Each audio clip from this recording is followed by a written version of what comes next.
voisin qui va en avoir marre de m'entendre parler. Tu m'as pas entendu pendant plusieurs jours. C'est bon.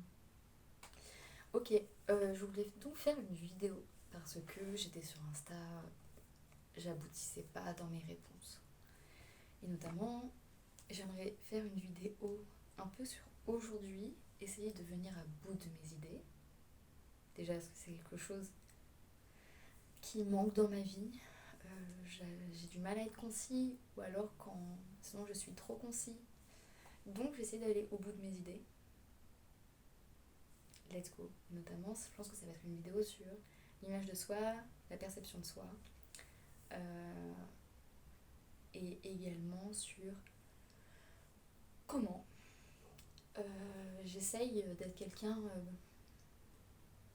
de moins, avec un peu plus de demi-mesure, parce que j'ai de moins extrême, avec plus de demi-mesure dans ma vie, moins perfectionniste, et notamment en ayant un TDAH et des humeurs anxio-dépressives. Voilà.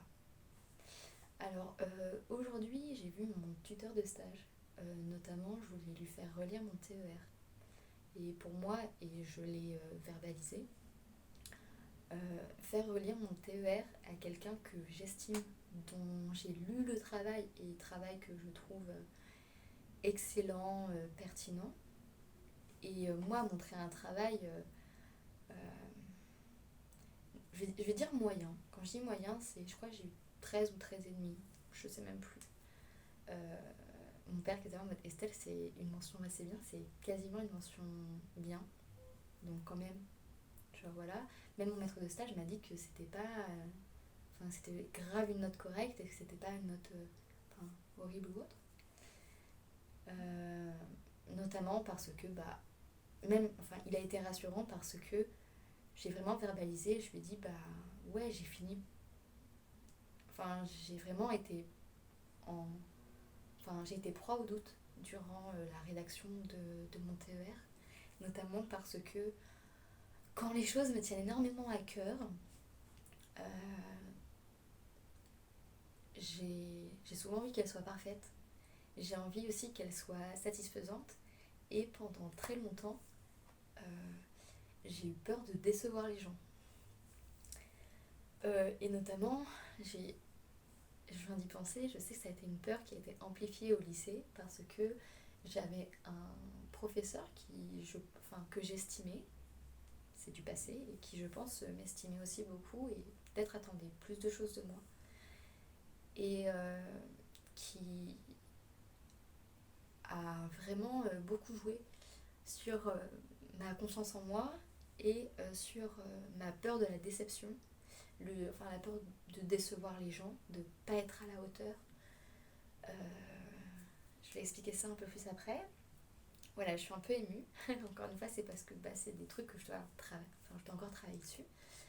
Et bref, et donc mon tuteur de stage qui est trop un pipou, j'ai dit voilà que j'étais proie au doute, ce qui fait qu'en fait il y a plein de décisions que j'ai pas prises, que euh, j'ai pas non plus eu le temps, l'énergie d'avoir du recul sur mon travail. J'en suis quand même globalement satisfait, même si j'étais très frustrée par la forme. Et c'est pas ma note qui change quelque chose. Voilà. Et en fait, et je lui ai dit, et voilà, et pour moi c'est vraiment une vulnérabilité intellectuelle de vous faire lire et d'être présent pendant que vous êtes en train de lire mon TER. Enfin voilà, c'est de se faire évaluer comme ça, en ma présence, et notamment surtout vous demander les remarques parce que j'ai envie de m'améliorer. Euh, c'est un gros travail que je fais sur moi, et notamment je lui ai expliqué que j'ai longtemps été quelqu'un, et c'est encore le cas, mais je travaille beaucoup dessus, de perfectionniste, euh, où il faut non seulement que moi je sois satisfait du travail que je fournis, mais que aussi en face, je n'ai pas eu l'impression d'avoir déçu la personne en face, en gros d'avoir répondu à mes attentes qui ont toujours été très dures envers moi-même, parce que, pour pour diverses raisons. Il y a beaucoup de pression que je me suis mis parce que j'avais l'impression que j'étais rien d'autre, mais aussi vis-à-vis de moi-même parce que dans ma famille, ma grande sœur et moi, on a vraiment été les intellos de service pendant tout le primaire, pendant tout le collège, voire même encore un peu au lycée. On était les intellos de service, les enfants avec énormément de potentiel, et même mon père me le rappelle encore aujourd'hui à 24 ans, quelque chose qui a été dit il y a 15 ans de mon maître d'école Stéphane, qui disait mais dans vos 4 enfants c'est Estelle qui a le plus de potentiel en fait. Et aussi j'adore mon père, mais mon père a quand même des biais classistes. Il vient d'une famille bourgeoise où... Et je sais aussi que voilà, mon père a fait une maîtrise de chimie, c'est quand même quelqu'un de très intellectuel et c'est aussi ce que j'adore chez lui. Euh, Sa première femme, pareil, a énormément, aux yeux des gens, a bien réussi. Elle est devenue archiviste conservateur dans l'une des plus grandes bibliothèques de France. C'est quelqu'un que même mon père, que j'estime vraiment l'une des personnes les plus intelligentes que je connaisse, estime plus intelligente que lui. Et je sais que par exemple, quand j'ai décidé par exemple d'arrêter mes études ou des choses comme ça, ouais, j'avais peur de décevoir mes parents, notamment parce que tu gâches ton potentiel. Mais je le vois aussi à travers ma grande sœur, quand ma grande sœur a décidé d'être professeure des écoles, ou même avant ça, elle a fait un BTS, mais c'était aussi pour survivre et gagner de la thune. Elle a fait un BTS en assistante management ou quelque chose comme ça. Et mes parents estimaient que ma grande sœur gâchait son potentiel, qu'elle pouvait faire tellement mieux en fait. Et quand elle a repris ses études et qu'elle est rentrée dans son master de recherche en littérature, il y a eu beaucoup moins euh, de critiques à son égard sur ce qu'elle souhaitait faire de sa vie alors qu'elle ne s'épanouissait pas. Et donc voilà, pour avoir un peu le background aussi de que je suis aussi en train de défaire des biais classistes par rapport au fait que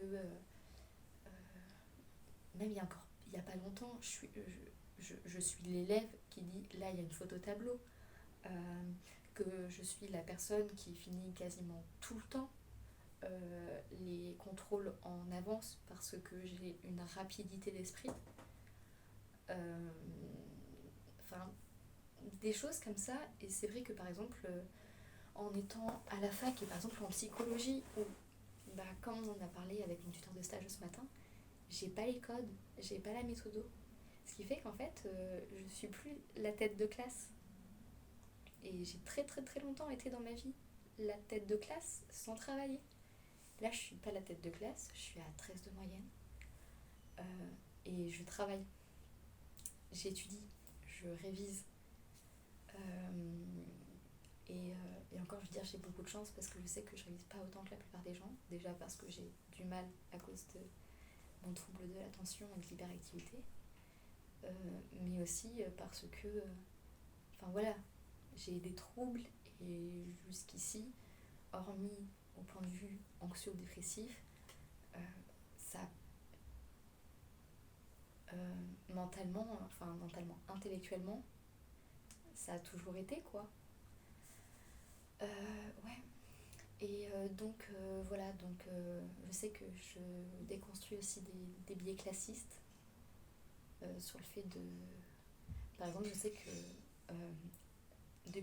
d'autant plus depuis que j'ai repris mes études en psycho, il y a tellement de moments où je reconnais que je ne sais rien, que quand on me dit « Waouh, Estelle, hyper intelligent et tout », moi je suis un peu en mode « Ah bon, vous arrivez à le percevoir alors que je ne suis pas dans un domaine où j'excelle » ou des choses comme ça. Bref. Ce qui fait que... Et puis aussi, j'ai toujours eu des attentes très fortes envers moi parce que donc j'ai été harcelée, j'ai subi pas mal de violences et donc je pense aussi pour avoir une estime de soi, il faut bien que tu te réfugies dans quelque chose. Et moi, je sais que, par exemple, bah, un truc une constante dans ma vie, c'est d'être quelqu'un qui pense vite, beaucoup, qui comprend vite beaucoup de choses. Et donc, je pense que c'est aussi un truc vers lequel je me suis réfugiée. Et puis, vous savez, quand on parle un peu de, même si de l'enfant doué, un truc de douance, même si, ou l'enfant, on va dire, surdoué, et que mes parents n'ont jamais voulu qu'on nous mette ces étiquettes-là, ça reste quand même très compliqué, je trouve, à s'en défaire quand on pense que notre valeur réside beaucoup dans les notes qu'on a en général, et que c'est aussi comme ça que nos pairs, P-A-I-R-S, nous perçoivent, que les profs nous perçoivent, que le système nous perçoit, enfin plein de choses comme ça. Ce qui fait que c'est aussi ce que je disais à mon tuteur de stage, je lui disais quelque part, bah oui, j'aurais espéré avoir plus à mon TER, parce que si ça m'aurait peut-être un peu plus soulagée dans mon dossier, mais moi en fait, quelque chose qui me manque aussi énormément à la fac, et ça c'est aussi dans le perfectionnisme et le désir d'approbation. Avant c'était surtout ça, maintenant c'est quand même moins le désir d'approbation que j'ai besoin d'un feedback pour savoir comment m'améliorer, pourquoi j'ai perdu des points, etc. Et donc voilà, il m'a fait plein de petites remarques, de petites critiques, et je sais que y a des moments où j'étais un peu sur la défensive parce qu'en fait je m'en rendais compte. Enfin, c'est des choses dont je m'étais déjà rendu compte, et ouais, c'est pas toujours agréable qu'on me le rappelle. Tout comme avant aussi, quand on me faisait une remarque, j'étais vraiment très susceptible avant. Je pouvais m'énerver très vite, des grandes colères, des cris, des pleurs. Donc vraiment, on a fait un travail sur soi. Bravo, bravo moi-même. Et donc, Monsieur Deville, qui sûrement ne passera jamais par là, mais si tu passes par là, franchement, c'est moi qui ai de foutre une balayette. Donc Monsieur Deville, un prof d'SES, qui a été en terminale mon prof principal, quelqu'un que j'estime beaucoup parce que je le trouve très intelligent, très pertinent, etc. Quand je lui rendais des notes qui n'étaient pas à la hauteur pour lui, il rendait de la meilleure note à la pire note. Et parfois, il me rendait ma copie en dernier.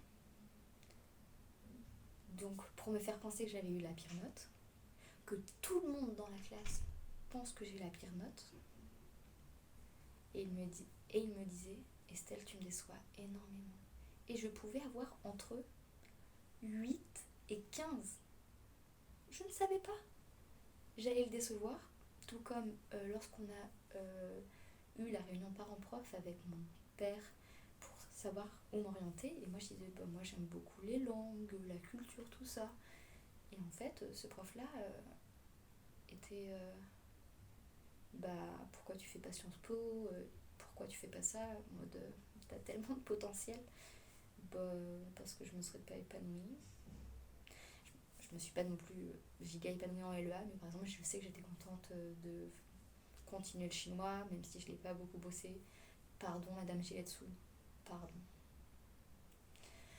Et même donc en terminale, j'étais en grosse dépression, grosse dévalorisation de moi-même, anxiété, tout ça. Et je pensais à peine que j'allais avoir mon bac, juste parce qu'en fait, au cours de l'année, j'ai vraiment rendu des torchons, parce que j'allais pas bien du tout. Et je disais parfois en cours, je disais non mais de toute façon, c'est à peine sûr que je vais avoir mon bac, ou alors si j'ai mon bac, c'est sans mention. Et j'ai mon bac mention très bien, et le prof ne m'a jamais félicité. Il m'a dit, Estelle, tu mériterais que je te foute une balayette. Et 6 ans plus tard, bientôt 7,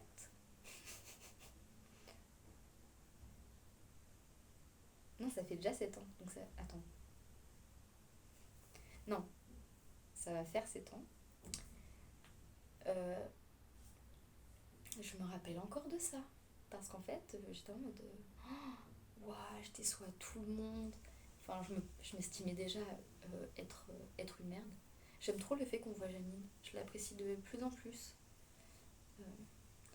Euh, D'être une merde, de décevoir, alors que c'était déjà un moment où j'avais une grande faille narcissique en moi, où j'avais vraiment peu de valeur pour moi-même. Euh, je ne savais pas ce que je voulais faire de ma vie, j'étais en grande crise identitaire. Pareil, quand j'ai arrêté la fac 6 mois après le, le début de mes études supérieures, je me rappelle que j'avais parlé avec mon amour de l'époque et je lui avais dit en fait j'ai tellement peur de décevoir tout le monde, mais là je suis pas capable de le faire. Je suis pas capable de continuer parce que j'allais vraiment vraiment mal. Ouais, j'allais vraiment mal. Et, et, euh, et je sais que c'est aussi à travers. euh, enfin, déjà, on termine sur le fait que j'en suis aujourd'hui à avoir repris mes études, à souhaiter faire un master. J'ai terminé la licence que que j'ai voulu arrêter. J'en ai repris une autre. Donc, je reviens vraiment de loin. Et sachez que j'allais tellement mal qu'à ce moment-là, on m'a diagnostiqué de la phobie scolaire. En 2017-2018, ma première année post-bac, on m'a diagnostiqué de la phobie scolaire. Regardez où je suis 2023-2024. C'est fou, non?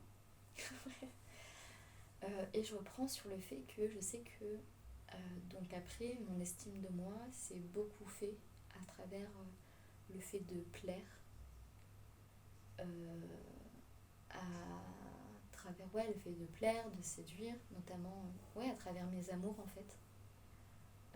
Parce que j'étais en crise identitaire et puis en fait quelque part tous mes amis m'avaient toujours connue en allant très très mal. Euh, et même en fait mes premiers amours ça a été avec du recul ça a été des catastrophes genre Sarah ça s'est très mal terminé. Corentin je lui hurlais dessus parfois même je lui donnais des coups de poing dans le ventre. J'ai vraiment été une personne d'une violence et même je sais que sinon par rapport à mon petit frère je lui disais mais il réveille en moi une cruauté euh, plutôt insane. Euh, et par rapport à mon petit frère, et donc aujourd'hui, en gros, mes parents ont reçu une expertise psychologique de mon petit frère disant qu'en effet c'est un danger, qu'en fait il a une structuration psychotique, il perçoit pas la réalité comme tout le monde la perçoit. Euh, pour lui en fait il a sa propre vérité du fait de ses délires et peut-être hallucinations.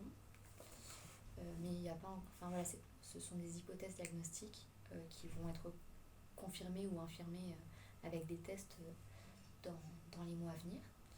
Et je dis ça parce que donc ça m'a fait penser à l'image de soi, à la perception de soi. Qu'en fait, pareil, je ne savais pas que mon petit frère ressentait tout ça. Euh, que je savais que ses idées de grandeur, c'était aussi. Je savais que c'était une façade, mais je ne savais pas exactement ce qu'il ressentait. Et et du fait que, je vous dis, il a vraiment réveillé beaucoup de cruauté en moi, mais en fait c'était beaucoup en réponse à ça, à tel point que je ne savais pas comment relationner sainement avec les gens, même avec mes amis. J'ai pu être très... j'ai pu être violente dans mes propos ou vraiment m'énerver pour des broutilles. Et je me rappelle quand j'étais à Poitiers de m'énerver lors d'une soirée jeu de société Cluedo, vous voyez. Euh, Maintenant, je m'énerve vraiment très peu dans ma vie. Bref, donc j'étais vraiment très perfectionniste. Donc en fait, dès que je m'énervais, après, je culpabilisais énormément de mon vouloir. Tout comme par exemple, je culpabilise, mais de moins en moins, quand je suis en train de me déchirer, de me faire mal au corps. genre de me ranger les ongles, de m'enlever les cuticules, etc. Bref.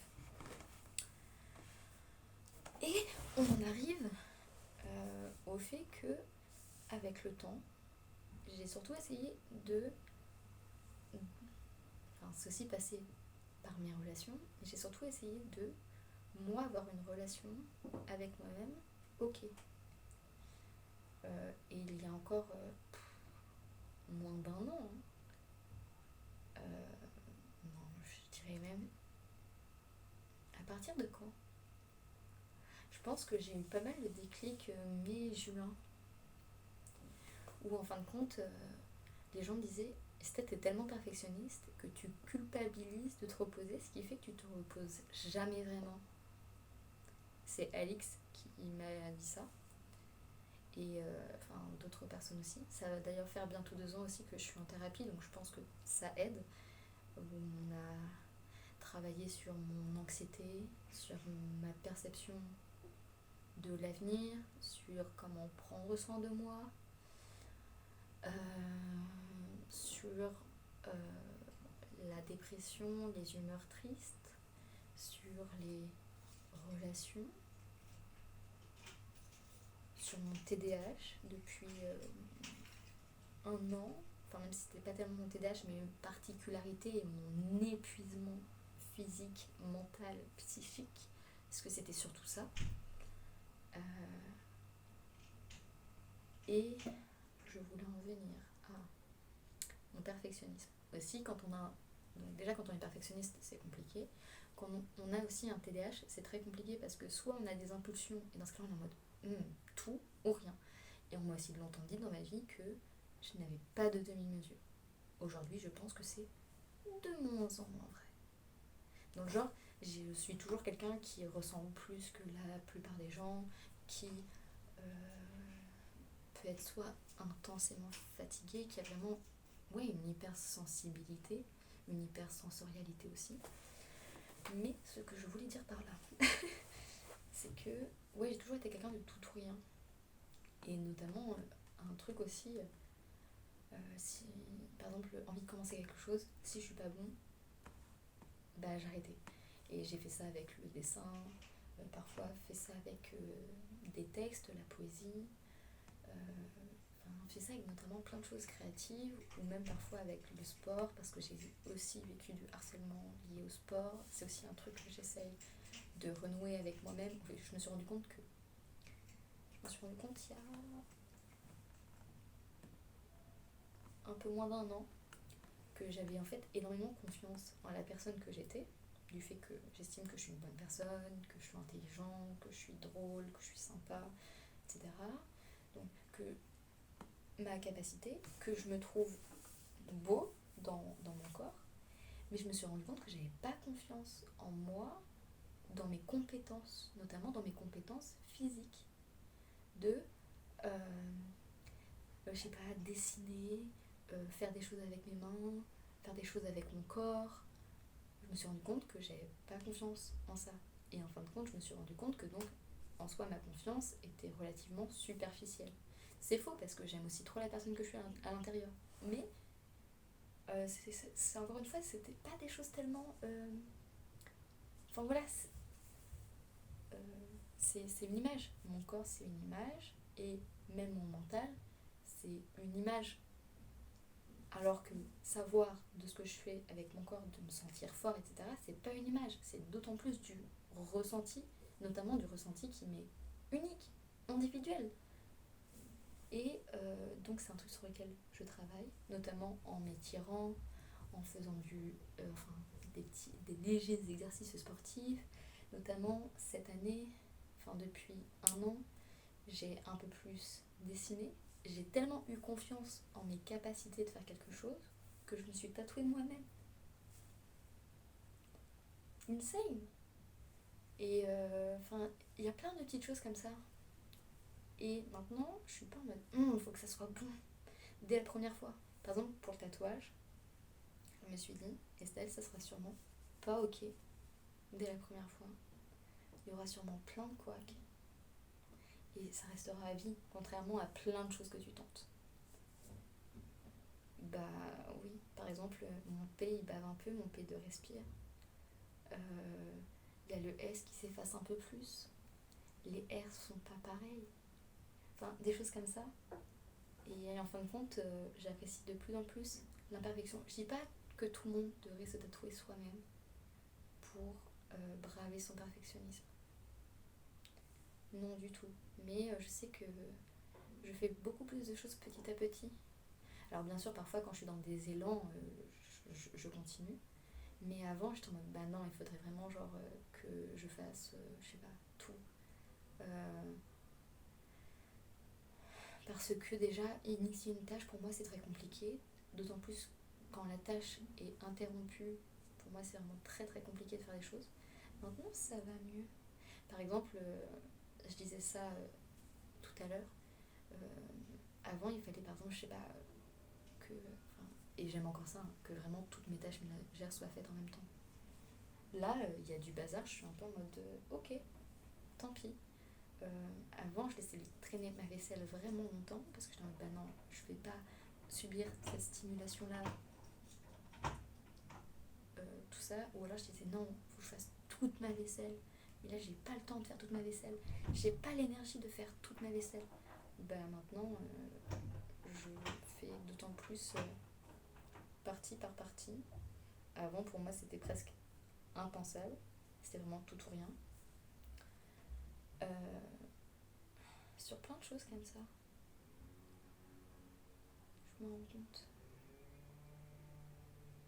D'ailleurs, justement, dans le truc de vulnérabilité, parce que je suis quelqu'un qui peut être très vulnérable émotionnellement, mais je suis pas trop vulnérable dans ce que je produis. Notamment, je me rappelle aussi d'une phrase que Eddie de la Trôme avait dit, en mode ah, on est tous des artistes, des créatifs, sauf Estelle. Et moi, j'étais juste en mode. Je me rappelle aussi d'avoir tenté des dessins qui, après coup, ne me satisfaisaient pas du tout, mais que j'ai quand même laissé sur une lettre que j'ai écrite à Pris.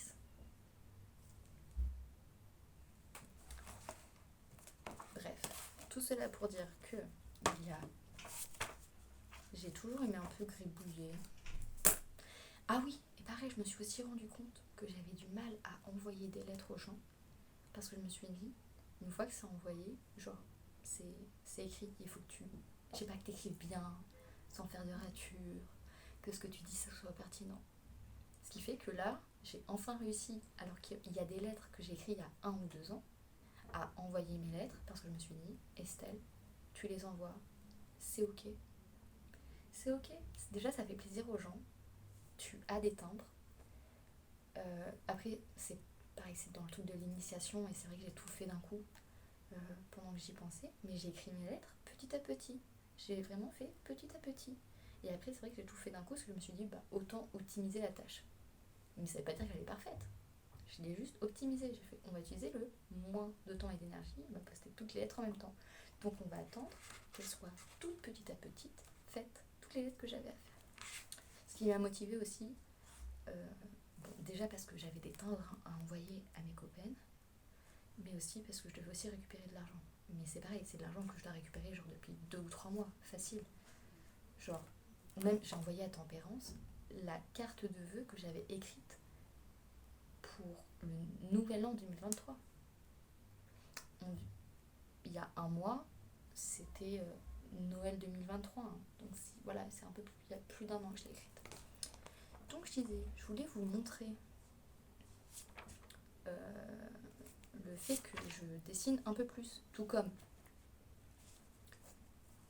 c'est un carnet qu'on m'a offert à Noël 2018 ou Noël 2019. C'est un carnet, je voulais en faire un bullet journal. Et ce qui fait que pendant très longtemps, voilà. Ah bah vous voyez, je l'ai eu vraiment pour Noël 2018. Oh pétard, ça fait 5 ans que je l'ai. Donc je vais faire un bullet journal. Puis j'ai arrêté. Et puis après je suis revenue le 27 juillet 2019, le 14 juin 2020, le 7 septembre 2020. Donc déjà quasiment 2 ans après. Et puis je continuais comme ça de manière sporadique. Mais il y a quelque chose de très beau que j'ai écrit dessus. J'ai du mal à tenir un carnet. Donc ça, c'est 14 juin, donc c'est un an et demi après avoir eu le carnet. Je ne sais jamais quoi mettre et me refuge sur mon téléphone. Peu importe si je l'utilise pour m'organiser, me souvenir, partager ou créer un endroit sûr, je veux apprendre. Pas forcément un journal intime, un bullet journal ou un carnet artistique, juste quelque chose qui me ressemble. Et après, je m'étais dit, oh, je vais faire une sorte de journal intime. Mais regardez par la suite, j'écris plutôt des pensées, j'écris les petits bonheurs de la vie, je raconte une journée, je parle d'une thérapie de s'aimer soi-même. Là, encore journal intime. Puis après, je me dis, mais Estelle, en fait, tu peux dessiner dedans. Tu peux faire plein de choses. Faire un sudoku que j'ai raté. Tu peux écrire plein de trucs, tes idées, n'importe quoi. Et c'est ce que j'ai continué à faire. Même faire des to-do list. Voilà, j'ai continué. De quoi ai-je besoin? Des choses qui m'ont marqué. Faire mes comptes. Faire un tirage, l'écrire. Avant, vraiment, j'étais juste en mode, il faut qu'il ait qu'une utilité propre, il faut qu'il soit beau, parce que la plupart des gens qui ont des carnets, à l'intérieur de leur carnet, c'est beau, c'est artistique, c'est nan. Bref, je continue. Ensuite, attendez, bon, et je l'ai un peu plus, moi là j'ai utilisé quand j'ai utilisé vraiment de manière très complexe, et après avec le temps, j'ai écrit, j'ai fait des ratures, j'ai refait un sudoku, des listes de mise à jour dans des séries. Mais le plus important, ça a été ça. J'ai voulu faire mon propre logo. Il est pas parfait. Mais genre, je l'ai fait. C'est trop bien, non? Et ce qui fait que par la suite, j'ai continué, j'ai voulu justement le perfectionner, etc. Ici, c'est mes projets de tatouage. Pareil, le fait que je me sois fait tatouer pour la première fois, c'est aussi déjà un truc de moi qui dit fuck au perfectionnisme. Genre, ça se trouve, je l'aimerais plus, ça se trouve, ça sera pas parfait. Je sais pas. Là, par exemple, pareil. La page est un peu taillée, enfin, je l'ai un peu découpée sans faire exprès. Et quand je la revois à chaque fois, ça me fait plaisir. Ici, j'ai dessiné. Ouais, genre j'ai dessiné. Pareil, là, j'ai fait une page de création. Avant, j'aurais jamais fait ça. Et donc, j'alterne. Là, c'est un cours. Là, c'est les départements. Là, c'est encore un cours. Là, une to-do list. Là, c'est une conversation avec un ancien amour. Là, c'est moi qui, pareil, accepte que ce soit pas beau. Moi qui écris des choses. Moi qui dis mes profs de TD pour un cours. Maintenant, il y a tout et n'importe quoi. Je l'aime trop. Je l'aime trop, ce carnet. Là, c'est ma lecture de Dune. Là, je raconte un peu des choses, comment je me suis sentie. Là, c'est continu Dune. Ça, c'est moi qui fais des petits dessins pour mes futurs tatouages. Mais je vous jure, hein. Là, la maison que je voulais faire pour Pris, que finalement j'ai juste arrêté parce que c'est pas que c'était pas parfait, c'est que j'arrivais pas à faire ce que je voulais.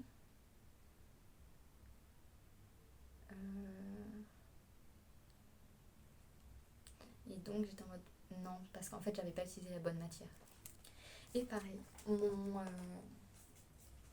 marque-page de mon carnet s'est enlevé. Avant ça m'aurait attristé, maintenant ça va, c'est ok. Et ce qui fait comme ça là, j'ai plusieurs carnets. Et c'est comme ça que j'ai enfin réussi, en travaillant sur mon perfectionnisme, j'ai enfin réussi à utiliser des carnets dans ma vie. Et utiliser des carnets plus qu'un mois. Parce que j'ai plein de carnets chez mes parents qui sont remplis de 10 pages, vraiment. Genre par exemple, ça pareil, c'est un carnet que j'ai depuis 2019-2020. Voilà. 10 mars 2020. J'y suis revenue le 19 décembre 2022. Je marque des choses que j'ai apprises, des to-do list. Pourquoi des chapitres, des notes, des gribouillages, les films que j'ai regardés. Par exemple, ça aussi, c'était un peu une sorte de perfectionniste de pas toujours regarder des choses chouettes. Juste de regarder parce qu'il y avait aussi la deadline. Voilà, regardez tous les gribouillis que je fais partout. Avant, j'aurais pas été capable de ça. Là, le TER, pareil. J'ai pris des places pour le théâtre et il y en a plusieurs que j'ai pas réussi à aller voir. Avant, j'en aurais fait tout un truc, je me serais dit soit faut que t'y ailles, j'y serais allée pas de bon cœur. Maintenant, et bah tant pis, j'ai pas pu y aller, bah tant pis, j'annule, je m'écoute. Ça fait aussi beaucoup de bien. Ouais, et ce qui fait que, regardez,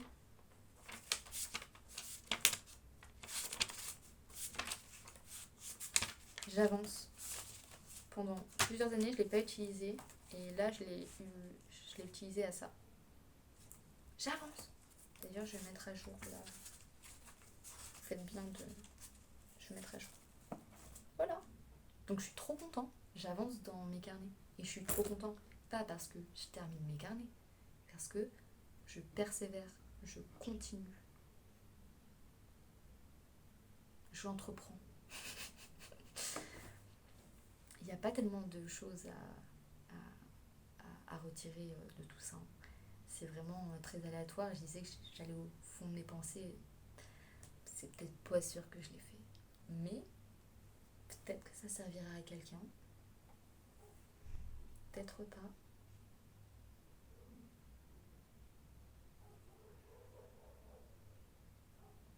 D'ailleurs, vous pouvez regarder, c'est vraiment très le bazar, juste ici. Je sais pas si on se rend bien compte. Voilà, on va terminer. J'ai en fin de compte pas tant parlé que ça non plus d'image de moi. Est-ce que j'ai parlé un peu de tous mes changements? Bon, je sais pas. J'ai parlé de perfectionnisme, pour sûr. Je sais pas si ça allait très loin, si ça va faire émerger chez vous des... Pareil, avant j'avais du mal parce que je regardais beaucoup en fait ma tête, parce que comme je bouge, ça attire mon regard. J'y arrive déjà de plus en plus de moins me regarder. Aussi parce que oui, je m'aime beaucoup, mais bon, c'est un autre détail. Tout comme j'ai remarqué aussi que dans la rue, et même dans ma manière de m'habiller, je regarde beaucoup moins ce à quoi je ressemble. Maintenant, c'est plutôt comment je sens l'énergie, la vibe. Ou, autre truc, de à quel point je travaille sur le perfectionnisme et le tout ou rien. Maintenant, il m'arrive de manger par exemple des pois chiches froids, pareil du maïs froid sans les chauffer, même parfois de faire ça avec les lentilles. Je me dis Estelle, c'est pas grave. C'est pas grave si t'as pas fait les choses dans une casserole, puis dans une assiette. L'essentiel, c'est que tu manges. Avant, j'aurais tout simplement pas mangé. Maintenant, je me dis, bon, on s'ouvre une conserve de pois chiches et on mange à même la